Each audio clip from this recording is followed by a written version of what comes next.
Hello दोस्तों, 1 फरवरी को देश का आम बजट पेश होने वाला है और इस बार सबकी निगाहें शिक्षा यानी कि एजुकेशन सेक्टर पर टिकी हुई हैं। नेशनल एजुकेशन पॉलिसी यानी कि एनईपी 2020 लागू होने के बाद सरकार का लक्ष्य भारत को ग्लोबल एजुकेशन हब बनाना है।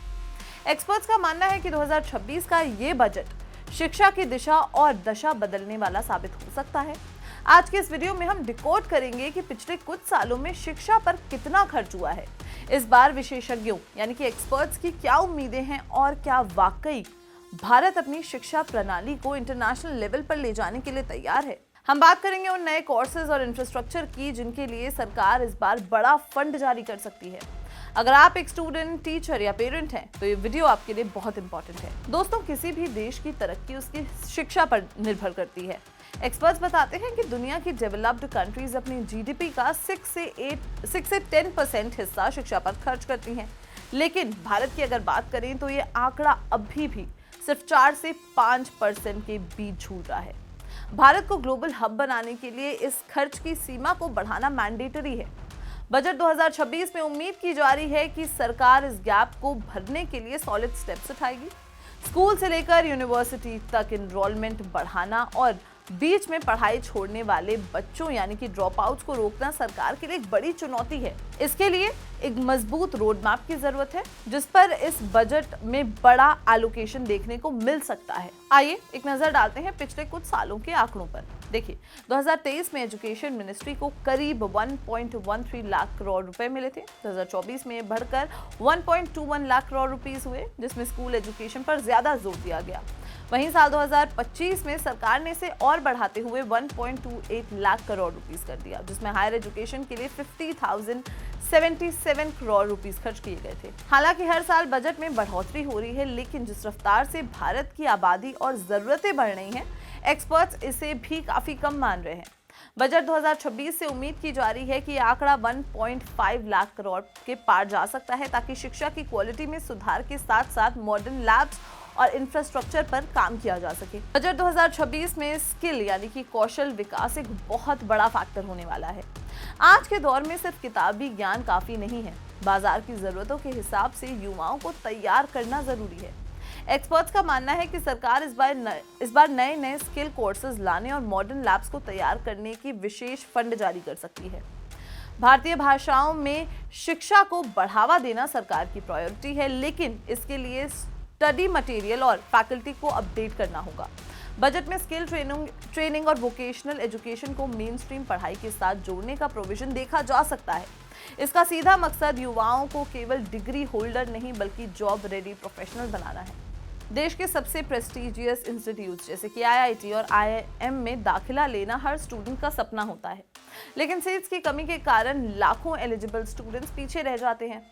विशेषज्ञों की मांग है कि इन संस्थानों में सीट्स की संख्या में बड़ी बढ़ोतरी की जानी चाहिए।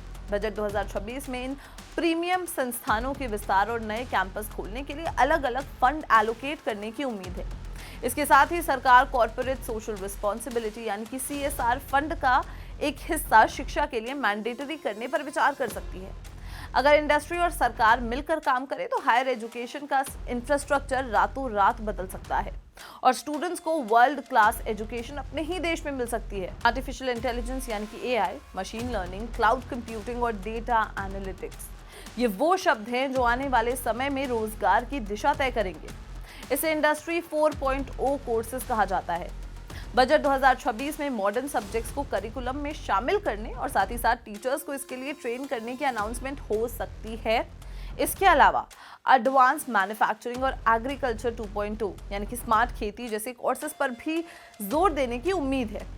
मांग ये भी है कि इंजीनियरिंग, MBA और MCA जैसे प्रोफेशनल कोर्सेज में सॉफ्ट स्किल्स और पर्सनालिटी डेवलपमेंट को मैंडेटरी रूप से जोड़ा जाए। अगर सरकार इन क्षेत्रों में इन्वेस्टमेंट बढ़ाती है तो भारत के युवा ग्लोबल जॉब मार्केट में सबसे आगे खड़े होंगे। साउथ एशियन यूनिवर्सिटी के प्रेसिडेंट प्रोफेसर के अग्रवाल के अनुसार ग्लोबल लेवल पर भारतीय टैलेंट की मांग बढ़ रही है। सरकार हायर एजुकेशन कमीशन बिल के जरिए प्रोसेसेस में बड़े सुधार ला सकती है। इस बजट में भारतीय और विदेशी संस्थानों के बीच रिसर्च और एकेडमिक सहयोग को और मजबूत करने के लिए विशेष प्रोविजंस हो सकते हैं। इसका फायदा ये होगा कि भारतीय स्टूडेंट्स फॉरेन यूनिवर्सिटीज के साथ मिलकर रिसर्च कर पाएंगे और भारत में ही ग्लोबल लेवल की लैबोरेटरीज डेवलप हो सकेंगी। ये टाई अप ना केवल ज्ञान साझा करने में मदद करेगा बल्कि फॉरेन इन्वेस्टमेंट को भी भारत के एजुकेशन सेक्टर की ओर अट्रैक्ट करेगा, जिससे फाइनली स्टूडेंट्स को ही फायदा होगा। शिक्षा को मॉडर्न बनाने के लिए टेक्निक का सहारा लेना अब जरूरत बन गया है। एजुकेशनिस्ट एसके गुप्ता का कहना है कि बजट 2026 में smart classrooms, AI powered learning platforms और डिजिटल लाइब्रेरी के निर्माण के लिए खर्च बढ़ाया जा सकता है। हर गांव और शहर के स्कूल में हाई स्पीड इंटरनेट और डिजिटल सर्विसेज पहुंचाना सरकार का बड़ा लक्ष्य है।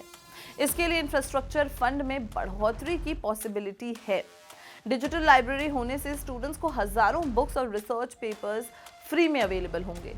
ये न केवल शिक्षा को सस्ता बनाएगा बल्कि दूर दराज के इलाकों में रहने वाले स्टूडेंट्स के लिए भी क्वालिटी एजुकेशन के द्वार खोलेगा। बजट 2026 का सबसे बड़ा फोकस एजुकेशन टू एम्प्लॉयमेंट, यानी कि शिक्षा से रोजगार तक के सफर को आसान बनाना होगा। इसके लिए इंडस्ट्री का सहयोग लेना मैंडेटरी हो चुका है। सरकार इंटर्नशिप के ज्यादा अपॉर्चुनिटीज और वोकल ट्रेनिंग की कंपनीज के साथ नए समझौते कर सकती है। एक्सपर्ट सजेशन दे रहे हैं कि कंपनीज को उन स्टूडेंट्स को ट्रेनिंग देने के लिए इनकरेज करना चाहिए जो बाजार की मांग के मुताबिक स्किल सीख रहे हैं। यदि शिक्षा प्रणाली रोजगार यानी कि जॉब ओरिएंटेड हो सकती है तो बेरोजगारी की समस्या काफी हद तक उसका समाधान हो सकता है। 1 फरवरी को ये देखना इंटरेस्टिंग होगा कि सरकार इस दिशा में कितने ठोस कदम उठाती है और कितना फंड देती है। तो दोस्तों, कंक्लूजन यही है कि बजट 2026 शिक्षा के क्षेत्र में बड़े बदलावों का गवाह बन सकता है। फंड में बढ़ोतरी, स्किल कोर्सेज पर जोर, इंफ्रास्ट्रक्चर का मॉडर्नाइजेशन और रिसर्च के लिए ग्लोबल टाई अप, ये कुछ ऐसे पहलू हैं जो इस बजट को खास बनाएंगे।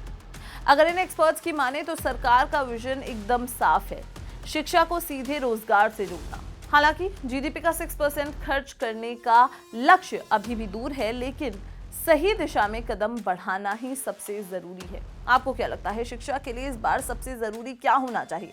अपनी राय हमें कमेंट सेक्शन में जरूर बताएं और अगर ये वीडियो पसंद आई हो इसे लाइक और शेयर करना बिल्कुल भी ना भूलें और देखते रहें जागरण जोश।